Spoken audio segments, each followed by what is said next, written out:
Greetings, sheeple of Shibuya! I've got some red-hot news for you. I just finished Neo the World Ends With You, and it was great, and I want to talk about it. So this is actually going to be an unscripted video for me, just because I wanted to talk about this game and how cool it is. You know, dive into full spoilers, how the story ends, characters, gameplay, all that stuff. Something like this is always something I would love to watch, and considering Neo is a pretty niche game, there's probably not too many people talking about the game like this, so I figured I'd put my voice out there, and hopefully this is something people will enjoy. But just in case, I have to give it a spoiler warning. I'm going to be spoiling the game, if that wasn't completely obvious. So if you played the game, or if you just want to hear me talk about it for some reason, come along.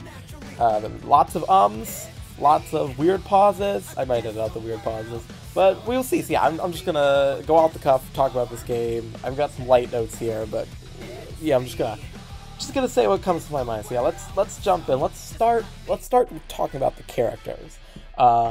Rindo was great. I liked him more than I thought I would. You know, first of all, his design is really good. I really like the blonde hair on him. Like, I think for Rindo it really worked. It made him stand out. Because, he had big shoes to fill coming from Neku.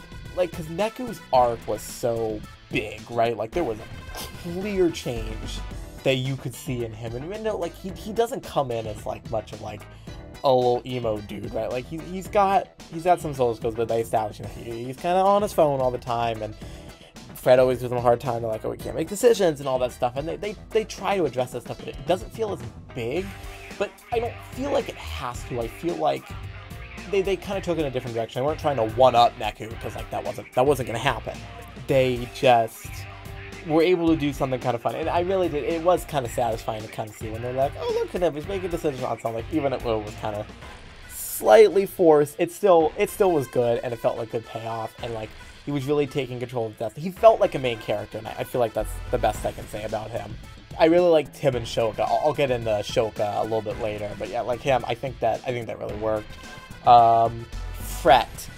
It was really hard not to be like, oh, that's just Ryuji, because he did kind of act like maybe a slightly less crude Ryuji, right? A little bit more, a little more suave, right?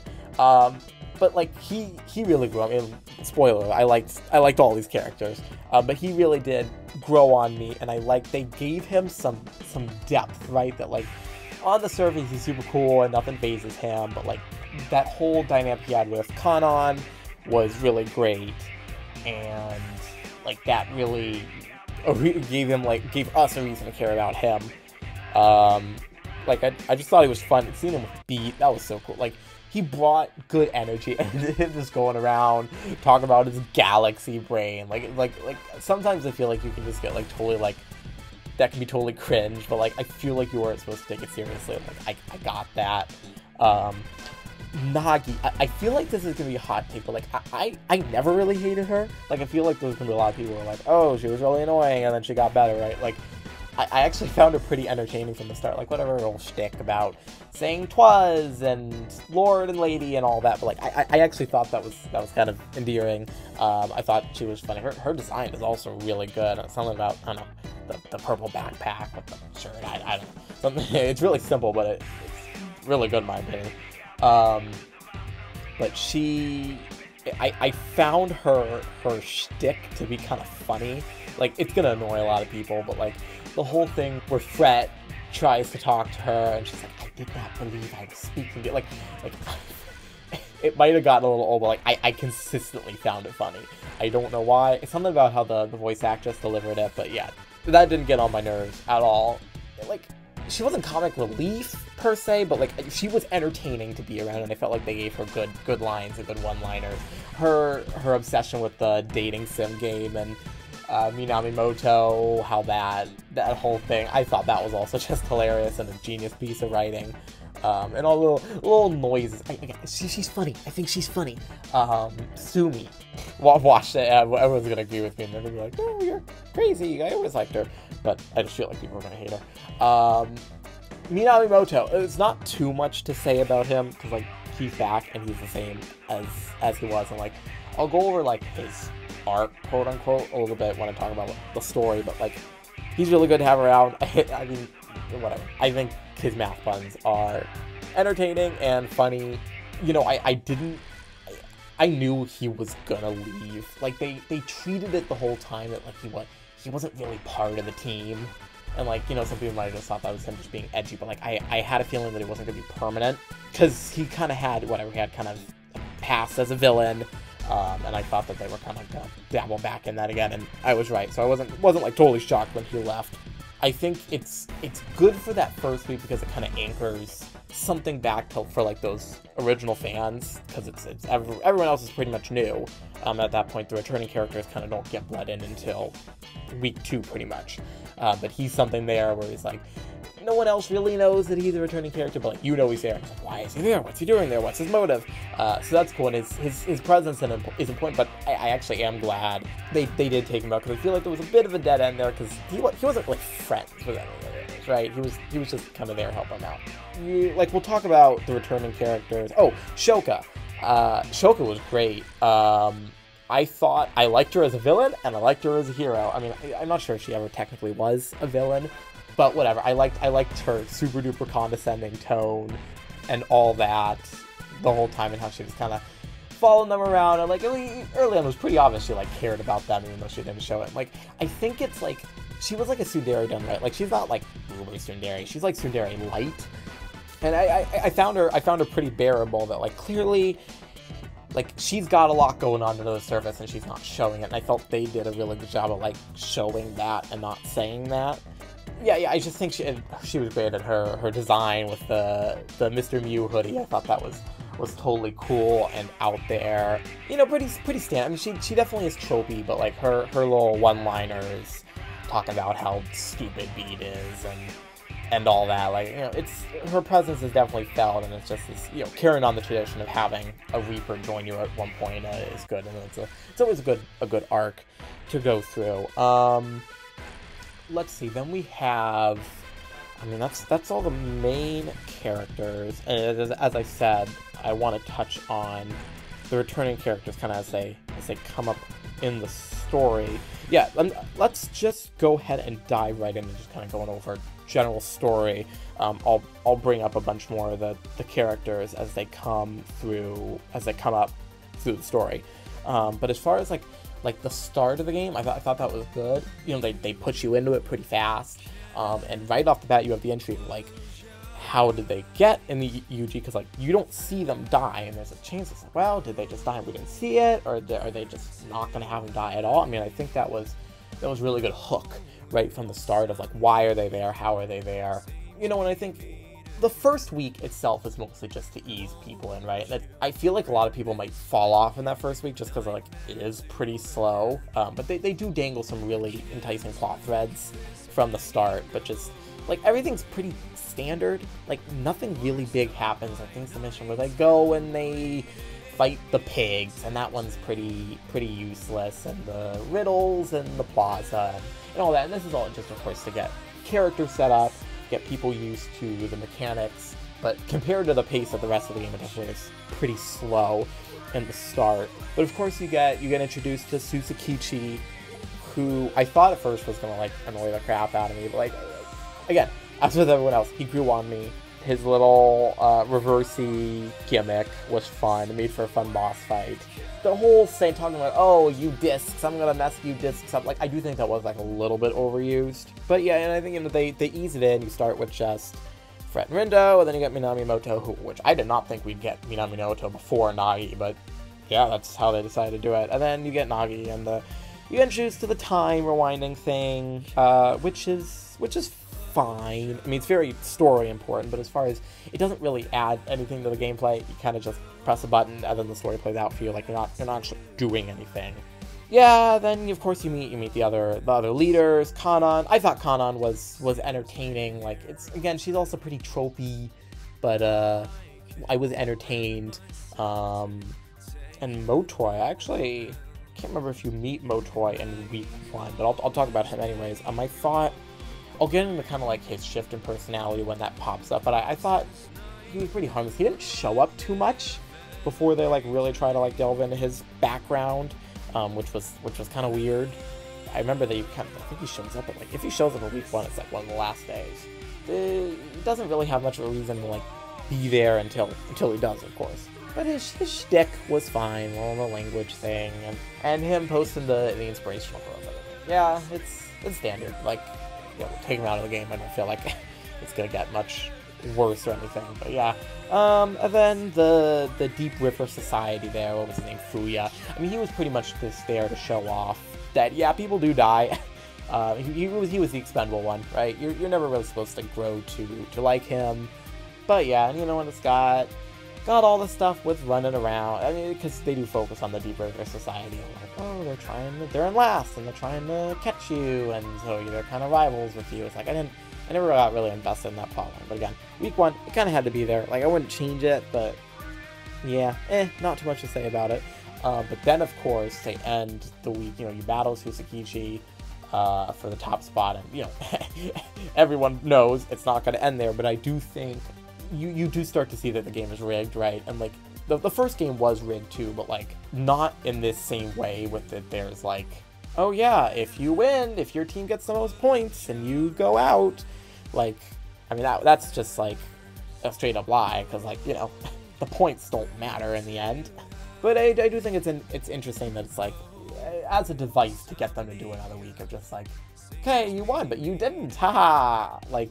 And they build on it later, but I do think that was a good way to go around. And of course, you see the glimpse of quote unquote Neku for the first time, which is very epic that you get the little glimpse at him, which I was just glad to see him at all at that point. You know, it is Neku, right? Because everyone says it's Neku. But I was just glad to even see him that early in the game at all. I was really worried they were gonna have us wait till the end.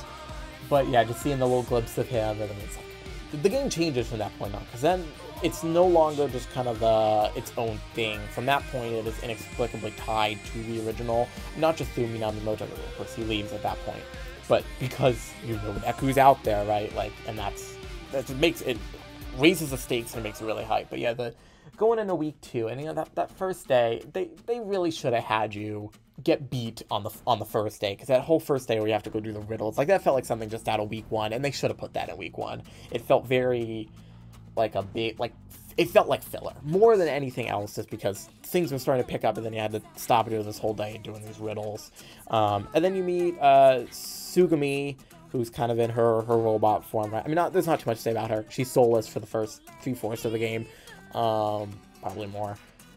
You know, I think her design's good, and they teased her in A New Day at the end of Final Remix, and I don't feel like her role was big enough that like that was deserved. Like, having that, of all the characters, having her teased, like I feel like you could have shown Shiba or Kubo or any of those at the end of A New Day, and I feel like that, but like her role really was not that big, I guess. I don't know.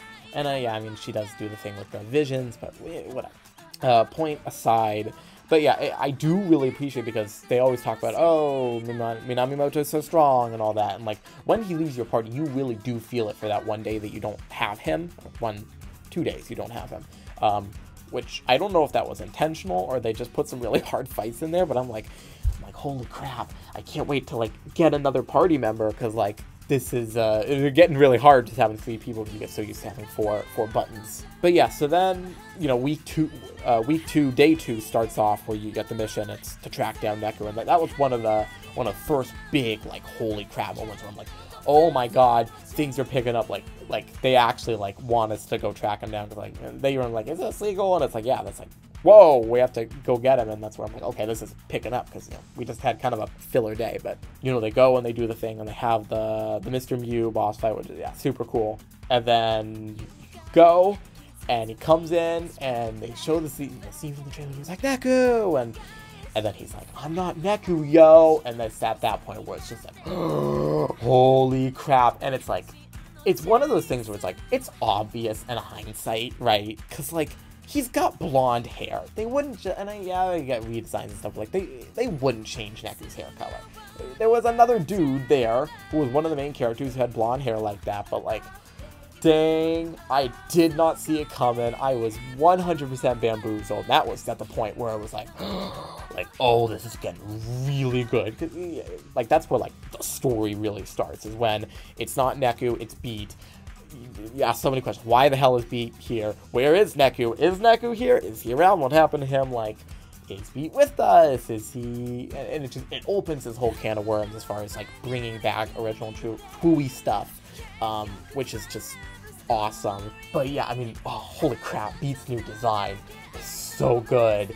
And yeah, it's just the point, because, like, he's so cool and so undercover, and it's Beat. Like, it's so weird to see that, because, like, it's like, you know, he's got his whole thing, and boy, his voice actor, because, like, you know, there was minimal voice acting in the original, but, like, his voice actor, I'm pretty sure it's the same one, but did a great job. Just, like, it felt like Beat, right? Like, you know, some of those original voices were kind of, like, low budget, and they didn't feel right, but, like, he totally sells the character, and I loved hearing the voice actor do the dialogue for Beat.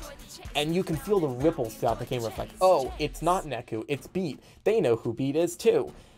Now he's a player, now he's like, and that was just, as I said, that's where the game changes for the better, way for the better. And having him on your team was just awesome. When he gives you the little sound surf ability that lets you go faster, that was a freaking lifesaver. But yeah, then from then on out, the rest of week 2, not too much happens. You know, they always tease some stuff between bits, and of course, you know, they show rhyme in between chapters sometimes, just like from the back. And like after Beat comes back, I don't even know why they bother like hiding her identity anymore, because it was so painfully obvious. They even say a line of like, I don't think she says brother, but like it's pretty freaking close, and it's like, okay, that's rhyme. Like why bother even pretending to hide that anymore? But you know, when it just start to build up some of the plot points, you build up for Shoka, and you meet that Ayano, who I totally thought was going to be Shoka's mom. Kind of weird that she wasn't, but you know.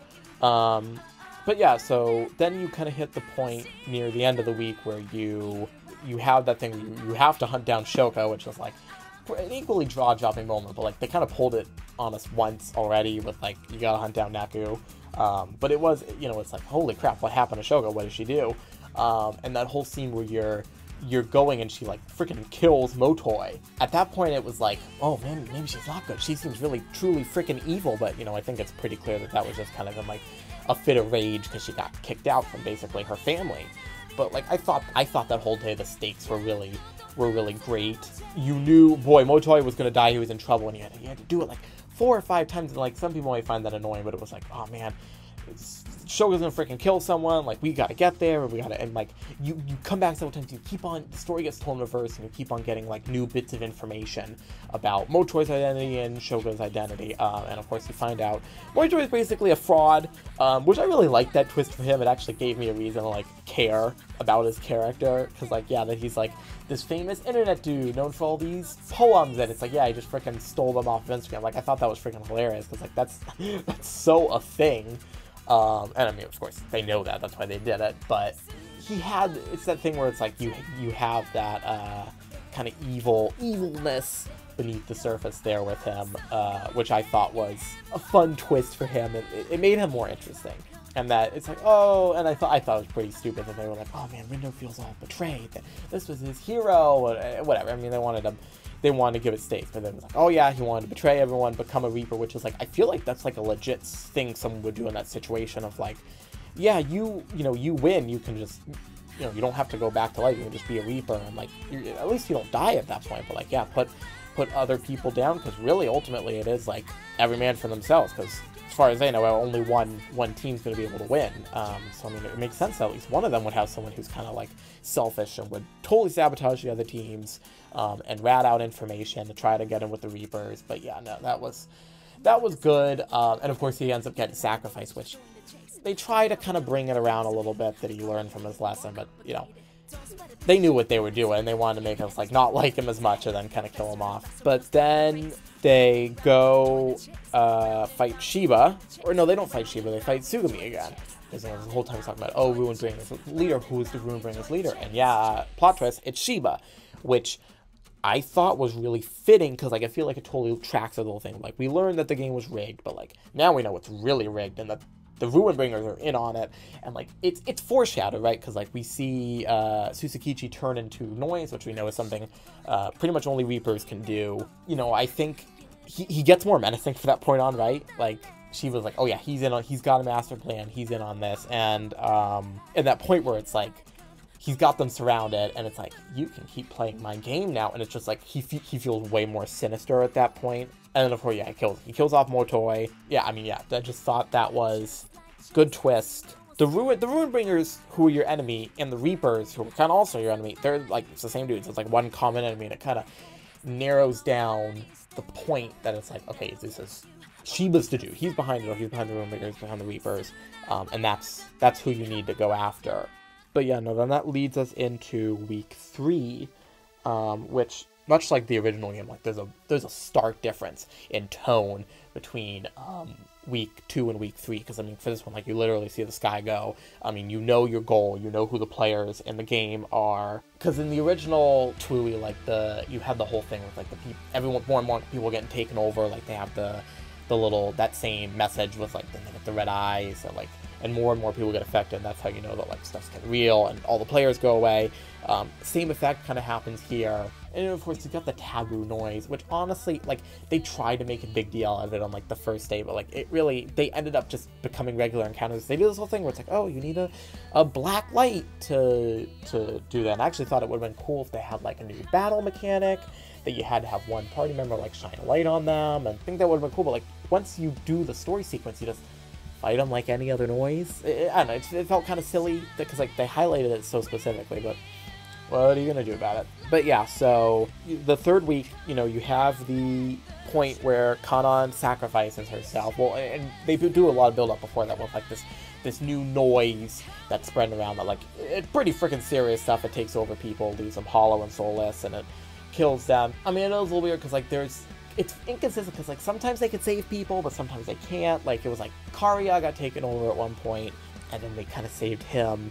It's just, it felt inconsistent because like it kills off Kanan, but then other people get saved, and it kills off Ayano, but not others. I feel like they should have changed that around a little bit. But yeah, it did help the stakes feel high. But like, oh, there's this noise, and it's gonna freaking kill people. Serious. It's spreading with a Shibuya syndrome. It's spreading around the RG too, and you know, I thought that was well done. But yeah, then you have, after Kanan sacrifice, you have the whole scene with Kubo, which is weird because you hadn't seen him for a while. You have this scene where it's like, oh, haha, well, we've won, we've gotten everyone, and you turn back time, and then Minamimoto comes back and totally kicks his butt, and then you have the boss fight with him, which like I knew was totally coming, you know, totally worthwhile. And then, of course, you have the scene with Neku coming back, and you have whatever you got the part with Beat, you know, getting kind of pummeled. Looks like they're gonna kind of kill him off a little bit. I mean, like, you know, because he kind of does a self-sacrifice talk. But like, I thought he was gonna die in that moment, because like, as we see, like, they're not afraid to like kill people off. Like, there is real loss in this game as far as like people die and they don't come back. Like, I feel like they would not have pulled punches. They totally would have killed off Beat. Because I actually was kind of waiting for him to like leave the party, right? Because like, I figured there was gonna kind of like the first game was, that there's kind of like a new party member each week, which kind of did end up being the case, but they kind of just kept on stacking them on. You know, I actually didn't talk about Shoka joining the party. Probably should have talked about that, but she of course gets kicked out of the Reapers, and she's kind of floating around. And I put the pieces together really shortly before it happened. That like, oh, holy crap, she is gonna join our party. Because, you know, at that point, everyone else on the box art had joined a party. I'm like, oh, of course she's on the box art. She's gonna be a party member. Duh. How did I not think of that? But then I'm like, well, you know, that would be number 5, and we can't have 5. They're clear they're sticking with 4, so I bet something's gonna happen to Beat. They're just gonna have him leave for some reason, and then Shoka's gonna come in. And they didn't. They just kind of added her on day 7 of week 2, and she's there, and you're at 5. And at that point, it's like, well, at 5, no, that says I couldn't go to 6, but yeah, no. So anyways, back to Beat getting pummeled on. Part of me's thinking he's gonna die, but also I'm like, well, you know, they've clearly shown that they're fine. It'd be a little silly to go back down after going to 5, because that would just be a total downgrade. But then, of course, Neku shows up, and that's just, boy, I've been waiting for that scene, because, like, I knew it was going to happen. There's no way they tease Neku and bring his name up and not have him. I mean, he's freaking Neku. They were not going to bring him back. It was just a matter of when. And it was just that whole scene where he comes in to save Beat, and it really, they do sell the thing of, like, Beat and Neku are old friends, and they're seeing each other again, and, like, Neku is grown up, he's got a new outfit, he's, of course, lost the headphones, he just is overall more mature, and I just think, oh man, as someone who's such a big fan of Neku, and a fan of the first game, it just was so satisfying to see him come back, and see him kind of new lease on life kind of thing. Like, it felt natural, it felt deserved, it felt earned, and the fact that they built it up. Neku had been brought, Neku here, Neku there. Well, we thought Beat was Neku, and he wasn't, and like, the buzz about Neku when he's there, and he finally shows up, and he's there, he's on your team, and he's there helping you. It's so good, because like he's now become like the mentor, right? Like, he's the one who knows what's up. He's got a plan. He's been to Shinjuku. He knows what's up. But it just is like, oh man, it just was so freaking good to have Neku back. I mean, the build up worked, because like it felt earned. Like, it didn't feel like they just put him in there, which we'll talk about that with some other returning characters, but like, yeah, it felt so good to have him in there and have him back. And then, of course, Minamoto kind of scuttles off, which, weirdly enough, is kind of like the last time he's plot relevant, which was really disappointing. Sequel, maybe? But, like, yeah, then you have Neku, and that's like when you enter Endgame, right? Like, you have Neku, and you can, like, do some stuff next. He's Neku. He's a legendary player, like, so that was great, and a great, like, shift in the character arc. But then you pretty much, so you meet up with Coco, who is way better in this game. Let's talk about that. I found her pretty unbearable in A New Day. I mean, I think not only was her design better, she looked like a fan character in New Day. It was really weird. Like, I don't know what was up with that. But like, she was a lot more tolerable. Like, it felt like rather than her just being like a brat 90% of the time, it was kind of like she was nice 90% of the time, she was a brat 10% of the time, but like it was funny. I enjoyed the, like, she didn't like be and like, oh, little heap of garbage or whatever, and like all that. Like, I thought having her presence there was good, and it was it's a little weird. I feel like they should have built it up a little bit more, that like she and Neku were working together, because like last we left off, she freaking killed him. Like, it was like, and they explained it away, of course, but like it didn't feel earned. But it's like that's slight nitpick. I can't really complain about that too much. But then you kind of start to put together a plan, and you need to go beat Shiba, and of course, Sugami, it's the Mr. Mew, and you have to go save her, and you kind of do, and like ultimately that doesn't really account to much other than like the sequence in the final section. They, and I think there's not too much that happens from then until the very last day, where you go, because it's really weird. They build it up, and they've got stuff going on. You start to see, you hear Ryan's name mentioned for the first time. You kind of go and say your last things to some of the Reapers who are kind of on your side now. Susakichi has kind of an end to his arc, where it turns out that he was like trying to take down Shiba. I feel like they kind of should have just kept him as a bad guy. That one didn't. It felt either like not deserved or not in character. I don't quite know it. It would have been nice if they just kept him bad. It would have also not ruined anything. But after this point, like, most of the Reapers are on your side, and you're kind of buddies with them, which I like that turn, that you're down to having like this whole team of bad guys. So like, now it's just one dude you gotta fight, and you go fight Shiba, and it's like the day's pretty short and pretty easy, and it's like, Shiba's boss fight does feel like a final battle. You do that whole thing where you go back to what looks like the real world, and you have the fight in the crossing, and like that felt like final boss material. And you have the meteor that comes down, and I'm pretty sure it insta kills you if you let it hit you. And the last phase of Shiba's boss fight, all that felt like climactic. Well, maybe that was it, because it felt like a final boss fight. But even then, I kind of knew, I'm like, well, there's still, we hadn't seen Rhyme, we hadn't seen Shiki, because we knew Shiki was coming back at that point. And then, of course, Kubo comes out, and he's like, ta-da, I'm Twist Villain. And it's like, I thought that was really good, because, of course, it's revealed he's an angel. I mean, honestly, I was just happy to see more of him, because it's Xander Mobus who does Kubo's voice. He freaking knocks it out of the park. I did not realize Xander Mobus had such range, whatever, Smash Announcer and Joker from Persona 5. But, like, he freaking kills his Kubo. He sounds sinister and evil, and just, like, he's got plans up his sleeve and tricks, and, you know, it's the whole thing that, like, oh, hey, I gave you that pin, and I gave you time travel abilities, because every time you did it, you built up more power for me, and now you're screwed. And of course, I think it's a really great point, because it's like, well, what else do you do other than go back in time at this point, because you're screwed, you've fallen into his trap, which is like, well, that's exactly what Kubo wants. And I think that's really interesting that they set it up like that. Of course, you go back and you're like, and then it goes chapter end, and it's final day, whatever, Delta, or however you say that, which I think it made it feel like, oh, okay, like, we're, like, now this is really it, right? Like, and you go through and you have to win over that, oh man, what's his name? Mr. Forgettable, who was Shiba's friend.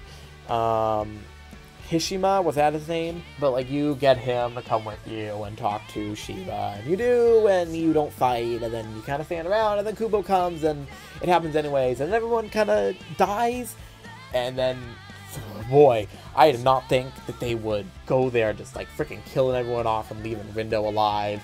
And Kubo shatters the pin. He's like, oh, you won't be needing that anymore. It's over. Like, oh yeah, then right before Ashoka dies, she reveals that she was Swallow, the one who had been texting Rindo, which that was another really interesting dangling plot point that they built up for a long time. That had been there from the start. But boy, I did not think it was going to be Ashoka. I thought it was going to be Rhyme or Shiki, or I mean, I thought for sure it was gonna be like one of the returning characters. I guess it never crossed my mind that it would have been Shoka, but it totally made sense, because, like, whenever you go back and the text that she sends totally lines up, and, like, her vagueness and the fact that she goes offline right when Shoka gets stripped of being a Reaper. Like, I felt like that was a twist that was totally built up properly, and it paid off, and it took me off guard. But I thought that was really sweet, because I feel like that's really the start of where you realize that Shoka and Rindo are like pretty seriously implied to, like, be in love. Like, you know, it's hinted here and there, but that's the first one. Like, oh, that's where they're going with that. But yeah, no, and then freaking Kubo gets smited, everything goes white, and everything's back to normal, and you do that thing where Rindo's all alone, he doesn't have his friends, and gee, I was almost thinking at that point that they might end it there, and that was sequel bait, but no, they wouldn't do that, because, yeah, who the hell even knows if this game will sell well enough to actually get a sequel. But, you know, then they have that whole scene where Haz, with Haz, well, boy, who the hell is he? Because they show him up, and they're being really slow with, like, zooming up his body before they actually show his face, and it's like, oh my god, that's totally Joshua, right? Like, it's like, it's Joshua.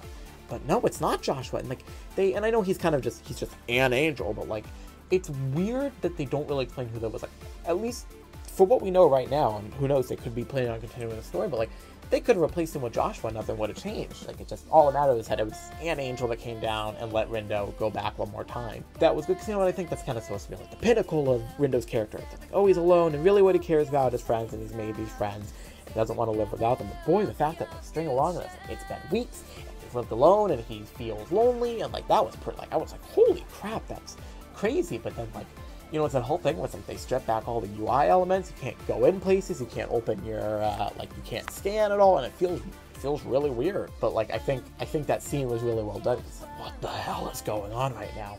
And then, of course, you go back, and it's like, now you're like, okay, this for sure is the final fight. And I think they do that well, because you go get everyone, right? Like, you get Rhyme, you don't get Shiki, weirdly enough, to kind of just shows up on her own, but, like, you meet up with the Reapers, and you get everyone together, and it's this whole thing that, like, oh, all these abilities that, you know, people can use are all going to work together and awaken all the hearts of the people in the city, and they take away the little, like, because all the souls of the time travel had been lost. Which I felt like they explained the time travel thing really well. Of, like, oh yeah, these alternate timelines just kind of get collapsed, and it turns into, like, this, like, excess matter.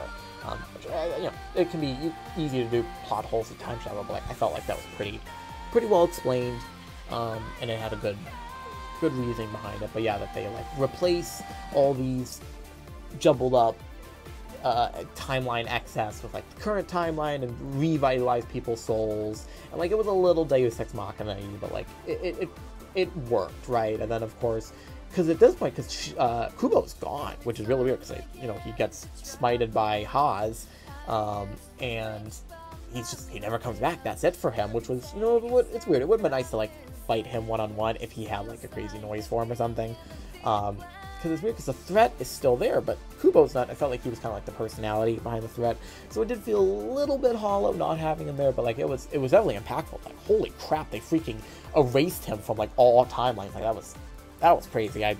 It was definitely an impactful choice to do that. And then you gather up everyone and you go and you do the fight and you fight the Phoenix. And boy, you're in this really cool arena. It's got all these cool colors. I thought that was really well done and really pretty to look at. And yeah, it was a cool final boss fight. It wasn't anything super special. Of course, you got to see at the end where you charge up to 999 groove, which was like, yeah, I love it when they do stuff like that. Like use the UI to the advantage to kind of make an epic boss fight. Yeah, it's pretty standard boss fight. It wasn't anything that I wasn't expecting.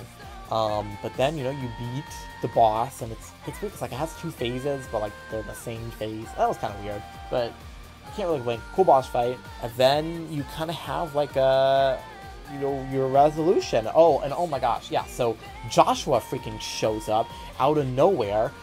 Right before the final boss fight, and he's like, oh, you didn't invite me? I'd love to see it. And he's just like kind of there, and he doesn't do anything. And then they like cut to the final boss fight, and it's like, wait, what? They're just not gonna like explain that or like introduce him? Like I don't even think they do like his splash screen. And then of course the game ends, and Joshua shows up, and he's like talking about, oh, Shoka can't go back because that's how the fate of the Reapers is that it wants to stay, or something about like the rules that they have in Shinjuku.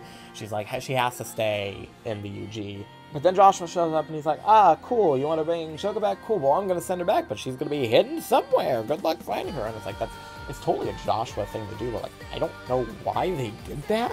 Like, maybe that was just supposed to be that Joshua was like showing an act of kindness, just like in this Joshua way about bringing her back. But like, it felt really weird because like, there really is no payoff for her. Like, she makes it back fine. She's not dead or lost or anything. She's just kind of gone. And then they cut away. Window's like, no! And then they cut away, and it's like days later.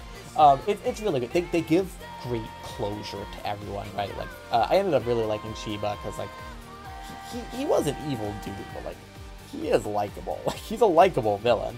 I do think it was a good choice kind of sticking with one Game Master, because sometimes in the original game, the Game Master used to be kind of forgotten. Like, do you remember the freaking food dude from the first week? Because, yeah, I sure don't. But, like, I thought it helped give, like, a consistent, like, threat and a consistent presence. So I really liked, and it just fleshed him out a little bit. He was the face. He was the Game Master, not a Game Master. So it was good. I thought the payoff with his story was good. Now they're going back to rebuild Shinjuku, which I guess I didn't get because I thought that it was like totally like wiped off the map, that like you couldn't even go there. But I guess Neku came from there, so I mean, yeah, I guess. But yeah, and then they go and they show everyone. I thought it was so awesome to have that Fret was playing Elegant Strategy, which of course he had teased earlier that he was going to do that, but then Nagi was now calling him Lord Fret or whatever, Lord Tosai, that's his first name, which I thought that was just the conclusion of the character arc, and that was perfect wrap up. And just it was really heartwarming because everyone in it was worried the game was going to end without closure for Shoka, but then of course it shows up, and then they get together, right? And it ends, and they're staring at each other, and they're clearly in love, and it's like, oh my gosh, I never thought we get to see each other again. And then they stare at each other, and then it cuts to credits. But like, it works. It's sweet. It's heartwarming. And I felt like there weren't any dangling threads. The only dangling thread I can think of, because they show Coco and Minamimoto at the end, and like she's kind of like, oh yeah, I'm his master, and like she's talking to him, like, wait, what, really? But like, that's the only thing that like leads me to believe that there might be a sequel, because clearly he wants to become like the composer. He hasn't done anything about it, and clearly Coco feels like she has some level of control over him, which who knows if that's just a joke or what. Oh, well, then of course they have the scene with Neku and Joshua offers Neku a chance to become the composer, which I thought that was seen with genius, and he says no. He just wants to go back and live a normal life. And we see Shiki, like Shiki did not need to be there at all. Like, they said she was going to fix Mr. Mew. We never see her do that. They just kind of fix Tsugumi without that anyways. But, you know, of course, we haven't seen her face yet. We actually got to see her face, which is just massive payoff. It's a payoff of, whatever, 10 years plus. But, you know, when finally getting to see Neku and Shiki get together, and it was like, I feel like they should have hugged. They deserve a hug, but whatever, you know, they didn't, whatever. It's implied that they hugged, right? But I would have loved to have seen a hug.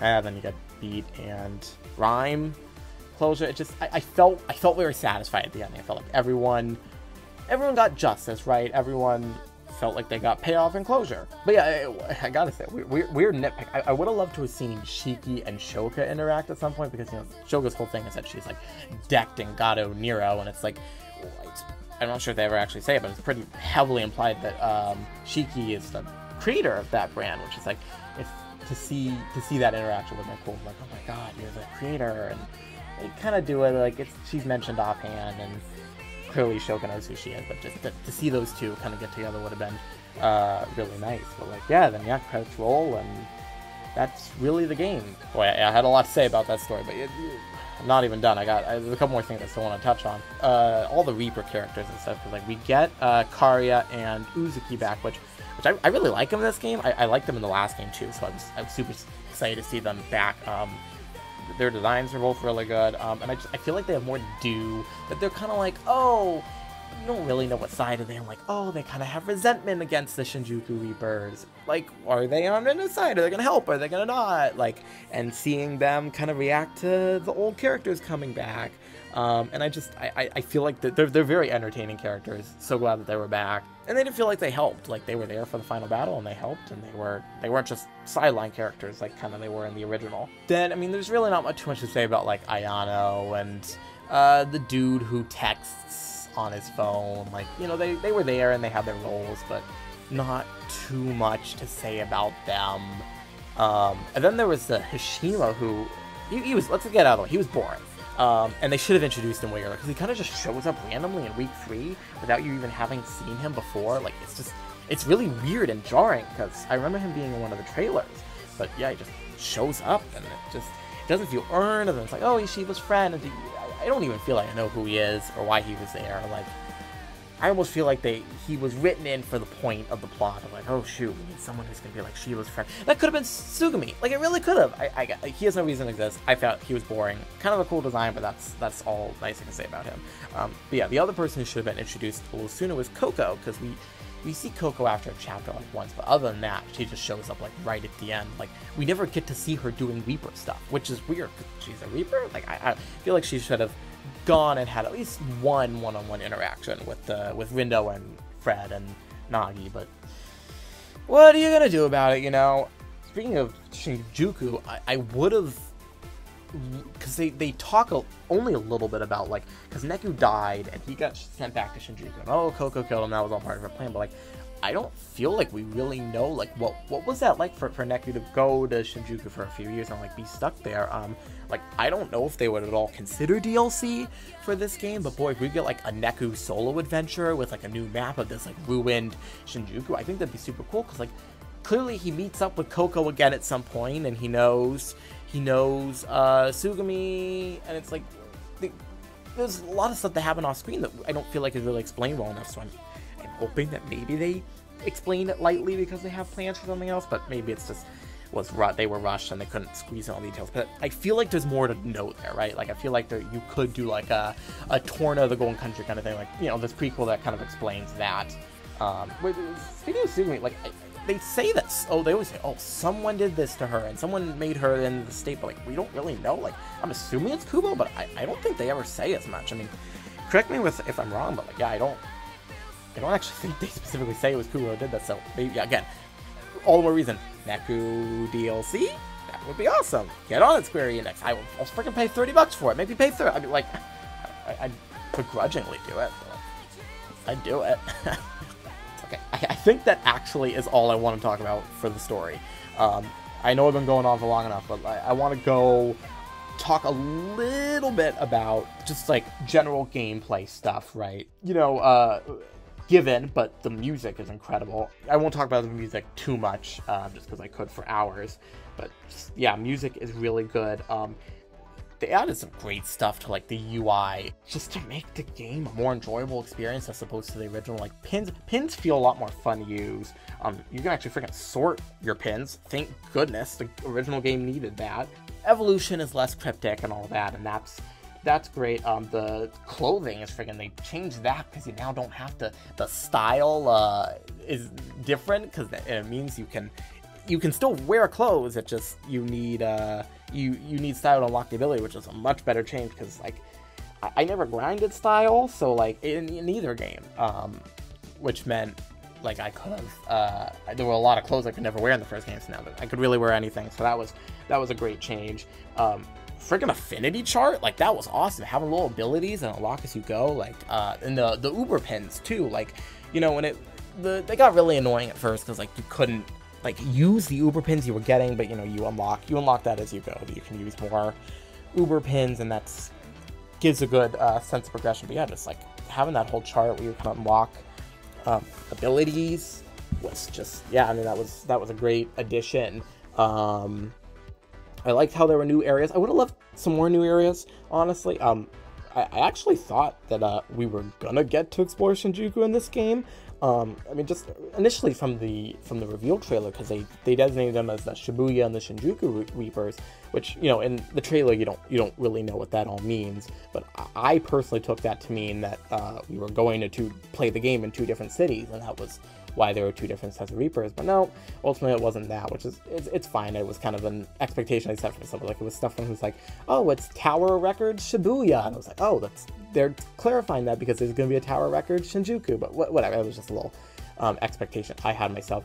They actually have a way for you to track completion progress now. Thank freaking goodness. Like, like, boy, if you want to collect all the pins in the original World Ends With You, good luck. They do not help you with that at all, or just like any sort of collection, or I mean, even the Noisepedia is better.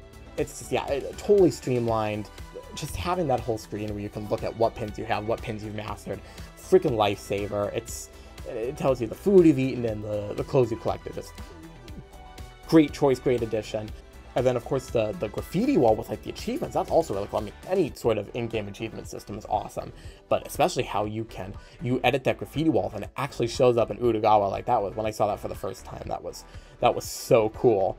But yeah, no, and it just, you know, you have a little side quest introduced that, like, a tie-in to the affinity chart, and that's a great addition to have that all tie in and give you something to do kind of between days. I mean, that kind of replaces a little kind of some of the BS missions that you need for the secret reports in the original game. But yeah, I guess as far as like what you were doing on each day, it's like I felt like it was a lot of just like walking from place A to place B and like talking to someone and then going to another place. Like, I didn't feel like there was ever really like puzzles or anything, and I guess the original World Ends With You was like that too, but like there were a couple times where puzzles, but those were rare. You know, I felt like it sometimes needed just like a little bit more. I don't even know what I would have done, but something to make it feel like you were actually like playing a game. Like they had a good idea with that like Shibuya Slam or whatever they called it, with like the controlling territory, which I think could have been cool if that like happened in real time or something and you actually had to like fight for it. But just like it really is just the same. You just walk from one area, you fight the two dudes you need to, and then you take it over, and sometimes, oh, it will be scripted that someone will retake over an area. And I know they couldn't have done something real time in an RPG like this, but it would have been cool, you know, would have like added like like a time limit, some pressure. That would have been nice, but alas. But other than that, I don't think any mission was like super offensive. The only one that like really super bugged me was when you were fighting Ayano, and I think we have to go back in time. We have to talk to Shoko to like get her ready, but like you need to like select the right dialogue boxes, and you keep going back in time. That was the only time that I had to look up a guide, because that was ridiculous. Like, that you had to, all these dialogue options, you had to get like the right combination to like move. That was stupid. I don't know whose idea that was. I hope that gets patched out or fixed or something, because that was bad. I did not enjoy that. On the other hand, something that was really cool, they had the one day where you're like going back in time and you start at the end, but like you can't remember what's going on because like you lost your memory or something. You have to like trace the day back over. So that was really cool. It kind of was a filler day, but it made good use of the time travel mechanic for that scenario. And they tied it in that it was like the effects of the Shibuya syndrome made you lose your memory or something. But yeah, I mean, I think that just leaves the last thing to talk about is battle. And as far as battle goes, I mean, I feel like it's cool that the noise symbols are a little more specialized. That they show like what enemy you're fighting. Speaking of that, freaking screw those chameleon enemies. The one that go blind and they shock you. Oh my god, I hated those so much. Those can go die in a fire. Hate those with a burning passion. But aside from those, like, you know, combat got a little repetitive, but it was fine. It's the World Ends With You. It was the exact same way in the original. But like having the pins on the different buttons was fun, and like sometimes you had to like hold different buttons to charge different stuff, and be mashing it was cool. Felt like it was engaging you at all times, especially as you got up to like six players, 6 pins at a time. But while the regular encounters might have been boring, like I think the boss fights more than made up for it. Like the ones that come to mind specifically are like the like Suzukichi's with the Othello tokens was really cool, and the Mr. Mew fight, that was really fun. Motoy's boss fight where he has like the GoFundMe to like do special stuff, that was super cool and super creative. There were, and then you know there was one where it was like you're fighting Ayano and it's like you can't really get like up close, so you have to do all range attacks, which I thought was cool because then you had to kind of like go tweak your pins to make it so that you were like hitting from afar. And like I thought some people might find that annoying, but I thought that was cool. But yeah, I mean, with that, I think that might actually be all I have to say about this game. I've been talking about this game for an hour. We'll see how long it is when I edit this all down. But boy, yeah, if you've listened to this, thank you. That's super cool of you.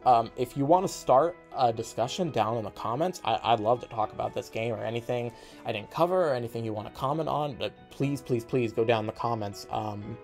I would love to hear someone else's opinion about this game and some of this stuff. But yeah, if you're a Neo 2 fan, which I'm assuming you are, I'm also working on another video that should be coming out soon. That's also Neo: The World Ends With You related, so keep an eye out for that. I'm going to keep that under wraps until I'm ready to show that, but yeah, other than that, I think that's it. Yeah, not a lot to say about this game, only because I like this game so much, so I'm glad I could kind of like geek out about it. But yeah, without further ado, I think it's time that I bid you adieu. Boy, what a perfect way to end. But yes, thank you. Yeah, again, if you want to see more The World Ends With You content from me, comment. You can comment also. Let me know that you want to do that. Subscribe, because I got another one coming, so stay tuned for that. And with that, I think that's it for me. So thanks for watching, and I'll see you around.